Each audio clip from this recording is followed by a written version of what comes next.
I'm going to show you how to make a classic Victoria sponge, and it's a great recipe to know the basics for because it forms the background to many different types of cakes.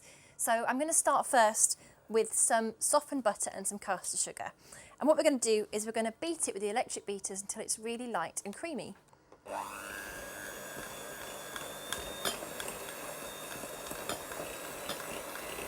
It's best to start on a slow speed first while you break the butter up, otherwise it can fly all over the kitchen.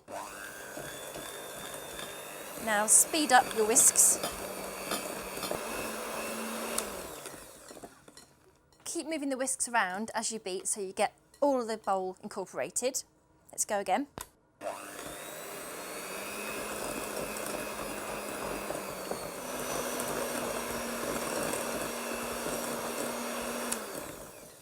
Now my butter and sugar mix is really nice and creamy and pale, so it's time to start adding the eggs. So first I'm just going to break them up with a fork and give them a quick beat.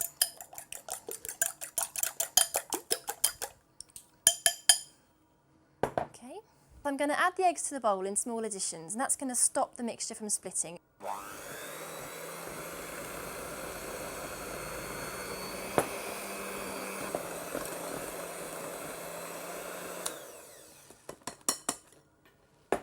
Now what you want to keep doing is adding the egg bit by bit until you have a really creamy light cake mixture that looks like this.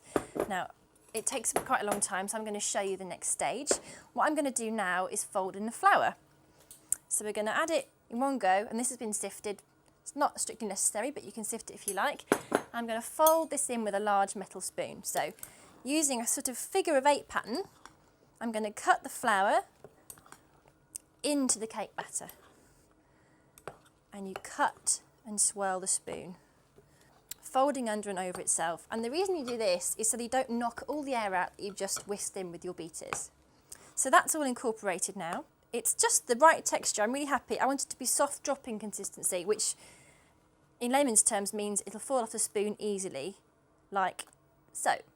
And if your cake batter isn't quite that soft, a great thing to do is add a tablespoon of milk, stir it in, and it should be the right texture. So now we're going to put it into our tins. I've got 2 sandwich tins which have been buttered and lined on the base. The next step is to split the mixture between the tins. You can just do it by eye, you haven't got to be too exact. There we go. I'm going to take another clean spoon. I'm going to push the mixture around the tin to fill the bottom. And you haven't got to be too pernickety about how you spread the cake mixture out, as it will find its own level once it's in the oven. But just make sure you get it to the edges. So I'll do the same with the second one, pushing it out in nice even strokes. Right, I'm happy with those. So I've got my 2 sandwich tins ready to go into the oven now. I've got a cake in there already. I'm going to pull that out and show you what to look for to check that your cake is ready. Out comes a cooked cake. There we go.